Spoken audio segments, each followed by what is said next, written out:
development of plasma, so important, therapies. These therapies transfuse powerful antibodies from the blood of recovered patients to help treat those battling the current infection that we all know so well. Plasma is one of the more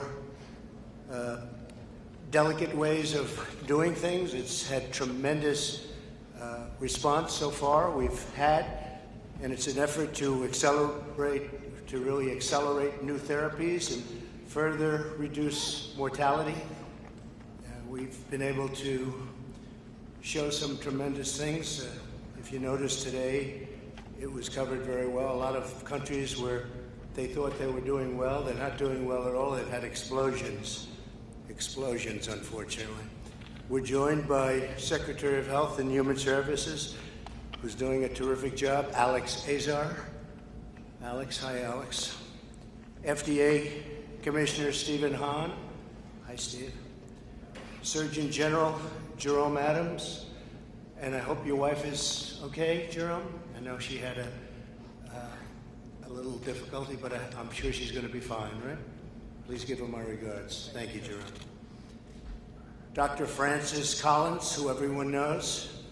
Francis, thank you very much. NIH. And Dr. Anthony Fauci. Anthony, hi. And Deborah. Where's Deborah? Deborah. Hi, Deborah. Good job. Everybody's doing a good job. Everybody's working very hard. I want to also thank to the CEO of American Red Cross, somebody who's done outstanding work. I've known about it for a long time. Gail McGovern. Thank you, Gail. Really an outstanding job, too. CEO of America's Blood Centers, Kate Frey. Hi, Kate. Thank you very much. CEO of CSL Limited, Paul Perot. Paul, thank you very much. Great job. And CEO of LabCorp, Adam Schechter. Thank you, Adam, very much. We've taken bold actions to give Americans access to plasma therapies.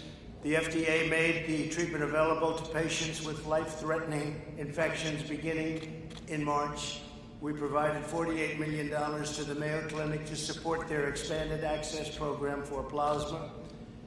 We're providing up to $270 million to the Red Cross and America's Blood Centers for the collection of up to 360,000 units of plasma. My administration is partnering with commercial labs, insurers, and healthcare providers to encourage those who have had the virus to donate plasma. So if you've had the virus, if you donate, it would be a terrific thing. We really need donations of the plasma. To those that have had the virus, you've gotten through it, and I guess that means you have something very special there, right, Gail? So we would appreciate that. It would help a lot of people. We're grateful to LabCorp for offering free antibody testing to identify people who can donate, and LabCorp has really been fantastic in a lot of ways, other ways also. As a result of these initiatives, we've already treated nearly 50,000 patients with plasma. Roughly 2 million Americans have fully recovered from the virus.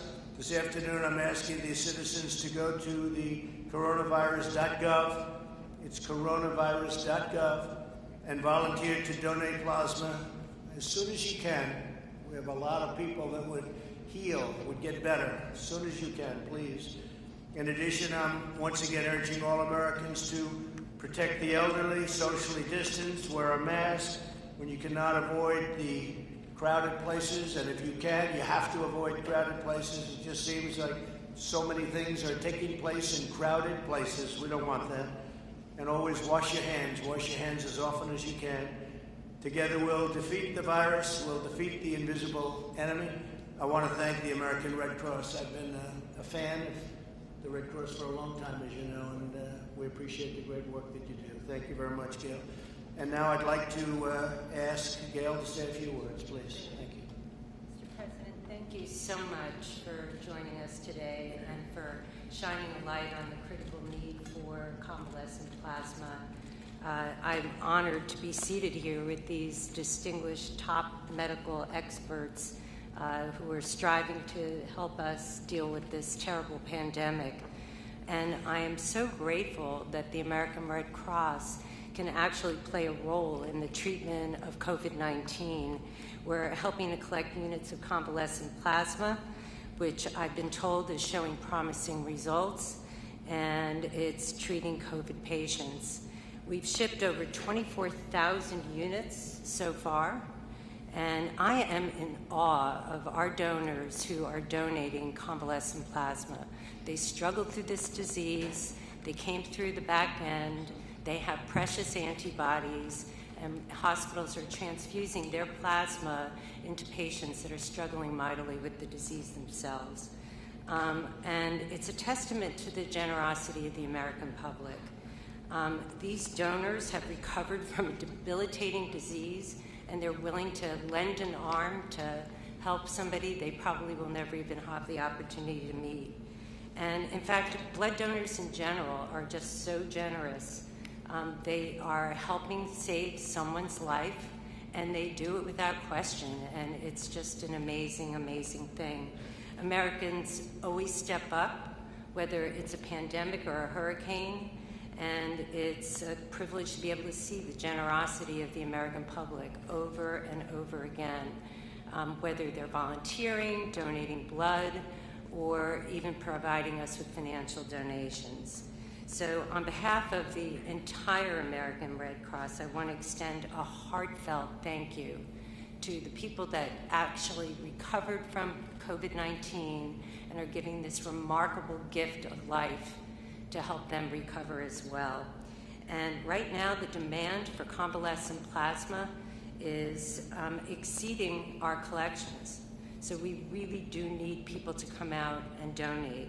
In fact, over the past month, the number of orders doubled from our hospitals. So please, please, please, I know I speak on behalf of Kate as well, consider donating plasma if you've had COVID, because you are going to do a wonderful thing. It's easy, it doesn't take a lot of time, and I can tell you that when you donate blood, you leave our blood center, you feel so great. You just feel so great about yourself because you just saved someone's life, and not a lot of people can make that claim. So thank you again, Mr. President. We really appreciate the shout out for convalescent plasma. Thank you, Gail. Great job. Thank Really you. doing something very special. Thank you. Thank you. Alex, please. Well, Mr. President, thank you so much for leading the effort now to get people to donate convalescent plasma. This is going to be a major national initiative in the months ahead, and I want to thank the Red Cross and I want to thank America's blood banks for the work that they're doing to bring our donors in and to get this plasma. For the tens of thousands of people that have already donated plasma, thank you for what you've done. You are literally saving lives, and we need hundreds of thousands more to please come forward. If you've been infected and recovered, please go to coronavirus.gov and reach out to your American Red Cross outlet or your local blood bank. And please be a donor. We now have more than 48,000 patients that have received convalescent plasma thanks to the work of American researchers and physicians, the FDA, HHS's Office of the Secretary for Preparedness and Response, and groups like the Red Cross and our blood banks.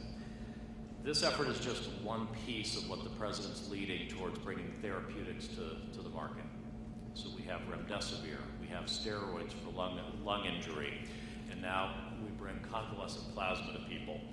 We've invested more than $1.7 billion through our Operation Warp Speed, which is the President's initiative to get vaccines, therapeutics, and diagnostics to the American people in record time. When it comes to therapeutics, Warp Speed means weeks, not months. Earlier this month, through Operation Warp Speed, we announced a $450 million agreement with Regeneron to support their promising monoclonal antibody cocktail. What makes OWS so bold is that we've now paid to begin making doses of this Regeneron product before it receives FDA authorization or approval. And that means that if and only if this drug meets FDA's gold standard for safety and effectiveness, we'll have tens of thousands or hundreds of thousands of doses to distribute to American patients right away as soon as this fall. And that's what today's about also, ensuring that even as the FDA reviews the data on convalescent plasma, we have plenty of supply, we We have access for people. It also enables us to develop new therapies such as hyperimmune globulin, which is the distilled, purified version of our convalescent plasma. So thanks to everyone who's donated, and thank you, Mr. President, for this national call to action to donate. And thanks to all of our future donors. Thank you, Mr. President. Thank you very much, Alex. Appreciate it. Dr. Collins, please. Thank you, Mr. President. And good afternoon, everyone. It's wonderful to be in this beautiful space. And thanks very much, Gail, and everybody at Red Cross for hosting us here while we try to make it clear what a remarkable gift Americans have been giving by donating plasma if they've recovered from COVID-19, because that has the potential to help lots of people. Your own human body is a wonderful little biotechnology factory, even if you might not think about it that way. Your immune system is ready to take on whatever kind of pathogen happens to wander into your environment and potentially threaten you. And we know this is a particularly impressive virus for what it can do. And yet most of us, thank God, once exposed to this, do figure out how to recover from it because that immune system kicks into gear and makes those antibodies that then allow the virus to lose the battle and you to win.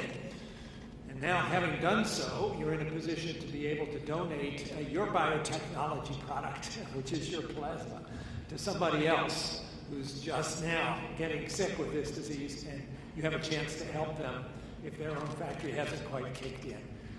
Americans are amazing, and the way in which people have been doing this is truly inspiring. Americans seem to believe that biblical verse, to whom much has been given, much will be required. To whom coronavirus has been given and they've recovered, apparently, they have recognized that they have something else that they can do to help the next person. And that is inspiring. And we're here to encourage more and more people to see that as something practical and important they can do at the time of this global pandemic. You already heard, though, from the comments made by the Secretary that this is part of a remarkable menu of therapeutics, treatments that are being developed against coronavirus. And this particular one also opens the door to other kinds of immune therapy. The monoclonal antibodies that were mentioned, where money has now been devoted to scaling that up with a company called Regeneron, is basically to take the part of the convalescent plasma that we think is the most potent and figure out how to turn that into a purified product. I'm not quite there to show yet whether that works, but that is also a very promising approach. And there are a couple of trials of monoclonal antibodies from other companies that are on the launching pad starting as soon as tomorrow. So all of this fits together with what the Trump administration has been doing through Operation Warp Speed to literally bring all hands on deck from the public sector, from the private sector. Nobody worrying too much about who's going to get the credit. Let's just move this forward and save lives. And all of the Americans who've been donating their plasma are a big part of that team. So thanks. It's wonderful to be part of this event this afternoon. Thank you, Francis. Appreciate it very much. Kate, please. Thank you, Mr. President, for having this important event today. America's Blood Centers is the national trade association for independent community blood centers. Our members are responsible for over 60% of the nation's blood supply and have been at the forefront of convalescent plasma collections in the U.S. over the past 4 months. There are more than 60 independent community blood centers, as well as hospital blood banks, operating hundreds of donation facilities, taking part in the effort to collect convalescent plasma to ensure this product gets to every patient in every hospital across the country. We're excited to announce that today that as of this week, independent community blood centers have distributed more than 100,000 doses of COVID-19 convalescent plasma to patients in need. Every blood center, small, medium, and large, across the country has mobilized to do their part in this effort. Of course, we are not slowing or stopping down in any kind of way. We are indeed mobilizing to do even more. And we are projecting that we will double our current number of doses by the end of August. This unprecedented response by community blood centers demonstrates their commitment to meeting patient need wherever it is. America's Blood Centers and its members will continue to collaborate with the administration, federal agencies, and all stakeholder partners to ensure and advance the safe collection and distribution of convalescent plasma. Now, the single most important thing to our ability to do more in distributing convalescent plasma is having donors. And so this event is so important in terms of our ability to educate the American public and encourage them to donate. I would say that when you make a donation appointment, and appointments are critical here at your local blood center, you'll go through a process. The whole appointment takes about 90 minutes, and it's a safe and easy way to help your fellow Americans. And so all blood centers are following social distancing protocols. They've implemented infection disease protocols as well. So this is a very safe and easy way to help others. So thank you again for having this event, and we look forward to being part of this effort. Thank you very much, Jane. Appreciate it. Tony and Deb, please. Thank you very much, Mr. President, for support of this very important program. When we talk about what is going on in this country and the challenge we're facing, we often say that it's something where we are all in it together and we all have to pull together. An important part of the process of being in it together and pulling together is helping each other. You know, and I can think of nothing more manifesting the helping of each other than someone donating from their experience of being ill. And this is something that I think is part of the American spirit, and we should be proud of it and we should show it. So it's a very important thing. It's an important part of the entire response to this outbreak. I want to mention that when we do something like give convalescent plasma, it's important to understand, as several of us have mentioned, that it is an important part of the spectrum of interventions and response.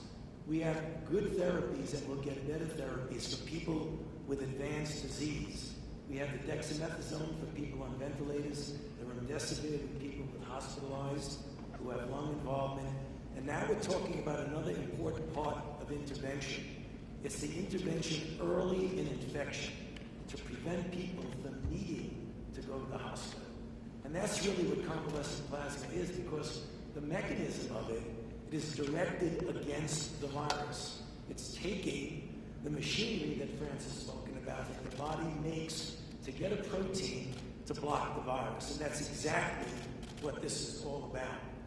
Now, it's also important to point out that this could be a proof of concept, because when antibodies work, it tells you a few things. It'll tell you that when you have a vaccine and you induce antibodies, it could work.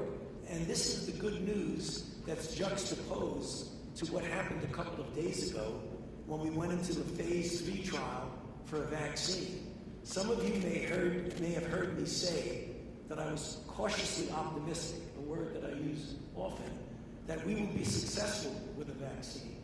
One of the reasons is that in the phase 1 study, the vaccine-induced response that was comparable, if not better, than what we see in convalescent plasma. So here's where the work of vaccine essentially merges with the work we're doing now with convalescent plasma. So that's the reason why we think it's so important, and why it's so important for people to donate. Thank you, Mr. President. Thank you very much. Thank you, Mr. President, and thank you for lending your voice to the day's important call to action and really making the 2 critical points of what we're calling every American to do. Thank you for noting how important it is for every American to give back by wearing a mask, by socially distancing, and from avoiding crowded places where they may not be able to social distance or wear a mask. And we know what we're talking about, parties and bars. Thank you for also really calling to action for those who have recovered to donate life-saving plasma to others. And I think these 2 pieces together, knitted together to stop the spread of the virus through mass social distancing and avoiding crowded spaces, either indoors and outdoors, and protecting the vulnerable, and at the same time calling for action to increase our therapeutic abilities to treat more patients. Thank you. Thank you very much. Please. Thank you.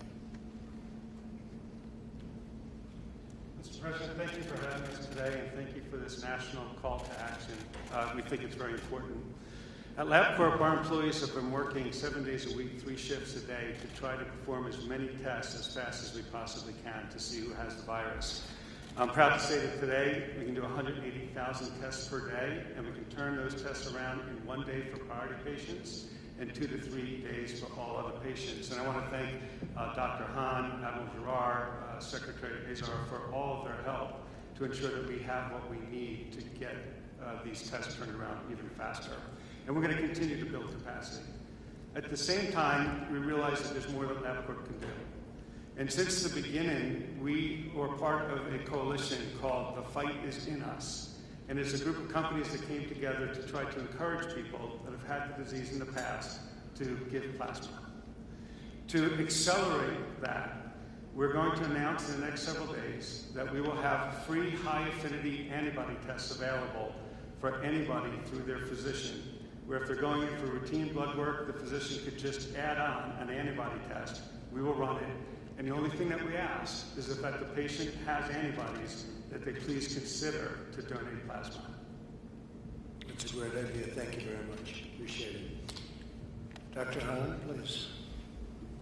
Thank you, Mr. President. Based upon your call to action, FDA has responded to remove any unnecessary barriers to the speeding of medical products during this pandemic. I want to thank the American Red Cross and the American Blood Centers for the collaboration that we've had in the development of the convalescent plasma program. As the President and Secretary Azar mentioned, in March, FDA began working with our colleagues to develop this program. The Mayo Clinic has initiated what's called an expanded access program, which has really allowed physicians around the country to order convalescent plasma as an early treatment for patients. A number of clinical trials beyond the expanded access program are taking place. We're encouraged by the data. We've seen that this is a safe treatment, and we're encouraged by the early promising data that we've seen. And as the President mentioned, we're studying these data to determine ultimately the safety and efficacy of this product. In the meantime, we know that doctors are writing these orders, that patients who are hospitalized need this, and so the call to action to donate is so important. And even if at the end of the day convalescent plasma doesn't turn out to be the treatment we think it might be, remember that your donations still count with the American Blood Centers and American Red Cross. They can truly save lives. And just to put another point on the therapeutics development, FDA is now overseeing over 200 clinical trials of therapies that the great American biomedical research enterprise has put forward, and more than 400 are in the planning stages. So we have a tremendous pipeline of therapies for COVID-19. It's been an unbelievable private and public partnership. And Mr. President, thank you for your leadership. Stephen, could you give a few words on the speed with which we're getting the vaccines out and approved, hopefully approved and finalized, and where we are with phase 1, 2, and 3, etc.? Yes, sir. We have a number of companies that have come forward with vaccine candidates. Some of those are in Operation Warp Speed, and I want to emphasize the fact that FDA has a very bright line drawn between its actions and Operation Warp Speed. We are the independent regulator, and as the President said, we'll ultimately be calling the balls and strikes with respect to the safety and efficacy of a vaccine. We have 6 vaccine candidates that have come to FDA, and we've given them the safe to proceed into clinical trials. 2 are currently in the latest phase of trials called Phase 3. They started this week. Another one is planning to go into Phase 3 in August, and then an additional 3 are in other phases of clinical development. 4 additional vaccines have come to us, and we expect to allow them to go forward fairly soon. And then there are a number of 50-plus vaccines that have come in-house for the pre-application process. I think we can all agree that this has been sort of a remarkable effort from when the virus was first identified at the NIH and the sequence was made to the initiation of the first clinical trial. NIID spending a lot of time getting that to that point. It really is record speed, but also at your direction, Mr. President, we aren't cutting corners with respect to the development, and we will not be cutting corners with respect to the assessment of the safety and efficacy of the vaccine. And you're literally many, many months and even years ahead of schedule in terms of approval. So we really appreciate the FDA, and please let us let everyone know how we feel, all of us. Thank you. Great job. Jerome, please. Thank you, Mr. President. I really appreciate you being here today. The theme of this national call to action is we're in this together. And when I think about all of us being in this together, I think about an iconic American image, Rosie the Riveter. Rosie the Riveter became a part of our history because we were at war. People were scared. people felt helpless. But the American spirit is all about people coming together to defeat a common enemy. And we have a common enemy now. It's COVID-19. But we also have tools that everyone can bring to bear to really help us overcome this enemy. One of those is convalescent plasma. One thing I want to add to the discussion that hasn't been brought up yet is that the average age of donation of blood and plasma is over the age of 60. So to the young people out there, we've got some work to do. The seniors are showing us up. We need everyone to do their part because we're all in this together. I also want to foot stomp something that Dr. Birx mentioned and that Dr. Fauci mentioned. There's a spectrum that we have here of treatments that are way downstream, treatments that are midstream, and then preventative measures that we can all take because we're all in this together. And Mr. President, I want to thank you for emphasizing the 3 W's. Number 1, wash your hands. Number 2, watch your distance. Number 3, wear a mask. I was in Miami just a few weeks ago, and I promised them I would tell you this. I was in Trump country, and they told me to deliver you a message, Mr. President. They told me to tell you you look badass in a face mask. I promised them I would tell you that in Miami. I told the president he looks badass in a face mask. We are all in this together. Give blood, give plasma, save a life. We'll get through this, America. Thank you, John. Thank you. Please. Thank you, Mr. President, for having me here today, and really to join the partners that are here together to join our mission of combating this disease with our particular expertise and technologies. I also want to thank you for your leadership. I think that no one has seen this in the world. It takes resolve and it takes effort, and you've shown that both with your leadership but also with the founding of Operation Warp Speed. So thank you for that. I also want to thank you for your outstanding team that we're working with.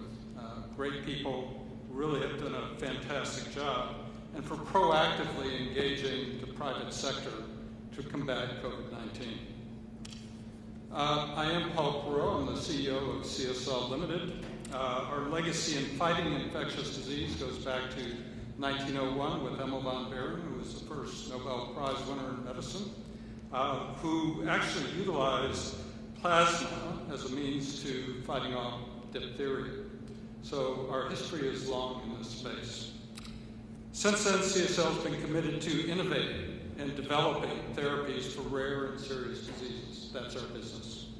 We currently have several R&D programs that are fighting for COVID-19, including vaccines, monoclonal antibodies, and plasma therapies.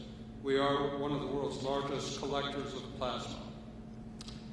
I'm here today representing all the manufacturers of hyperimmunes, including the COVID-19 Plasma Alliance, which is really an unprecedented partnership of world-leading plasma companies who have joined together to help develop a plasma therapy to treat COVID-19. And I have to say that the help from the FTC was important as well, because we're typically competitors. And this is really a combination of all of these companies working together. The plasma donated by people who have fought off COVID-19, as you've already heard, has precious antibodies, really important antibodies to fight off this disease. These antibodies can be isolated, and then they can be converted into what we term a hyperimmune plasma therapy that, in theory, could be used to treat active COVID-19 infections. It builds on the concept of plasma transfusion, but the product is more like a standard medicine. This is an important approach and is well established in treating other infectious diseases like rabies or tetanus. Working jointly with the NIH, the major plasma manufacturers have designed a clinical trial that will be enrolling individuals in the month of August. And if the data from this supports our hypothesis, we could be in a position to submit the hyperimmune therapy to Dr. Hahn for immune therapy against COVID-19 by the end of this year. But we need plasma, and we need plasma donors. So we need them wherever they are. We need them to donate blood. We need them to donate plasma. And we also need plasma in general because plasma is used to treat other rare diseases. So this call to action, that we're in this together, the fight is in us. We have to work together. And this call to action to donate plasma and help us fight against COVID-19 is really an important step in making this happen. So we thank you for bringing us together, and thank you, Gail, for hosting us. And I hope you'll be able to do it even before the end of the year, and maybe substantially before that, from what I'm hearing. Okay? Thank you very much. Thank you. Would anybody have any questions of these very brilliant people having to do with plasma, antibodies? Any questions? Steve, go ahead. I was going to ask, the death toll is now 150,000. What is the current projection going forward? What should we expect in the next couple of months? Well, I'd like to, perhaps, Tony, do you want to discuss that, please? You know, as many as we possibly can. I mean, really, because if you look at it, we almost will not have enough that would be utilizable, particularly not only for the administration, but also for what was just mentioned about the supply of the hyperimmunoglobulin. So really an unlimited amount that really is as many as we possibly can get in the hundreds of thousands. Are you going to recommend that Americans wear goggles as well as face masks to defend against the virus? Is that going to become a new CDC recommendation? Well, I can tell you I only heard of goggles for the first time about 1 hour ago. Now I'm hearing about goggles. So I don't know, Deborah, do you want to discuss that? So I believe Dr. Fauci talked about this yesterday, but we have in the hospital systems and having for exposure have had people using face shields, and I think you've seen them through my tour through the United States and 14 states across the country where the president sent me to make sure that we were combating the virus well on the ground. Tennessee has created special teacher packs to ensure that every teacher has a face mask, a face shield, gloves, and hand sanitizers. And I think we're trying to bring these best practices back to ensure that teachers feel safe in the classroom in the same way that doctors and nurses feel safe in the hospitals to decrease their exposure. I think when you look at Miami, by the way, or Florida in particular, it looks like things are getting much better. Arizona getting much better, heading down, heading in the right direction.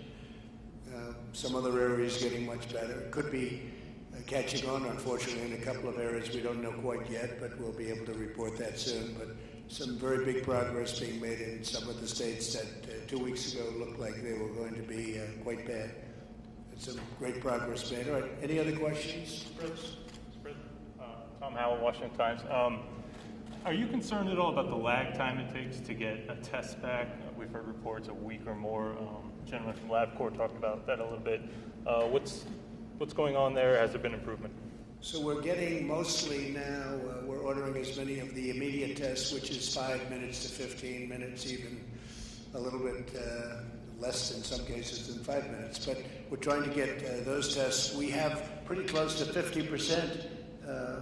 I call them short-term tests, but we're up to about 50%, which is amazing. The other tests, while good, you have to send them. Then they have to do the work, and they have to send them back, so the process takes long just in terms of delivery.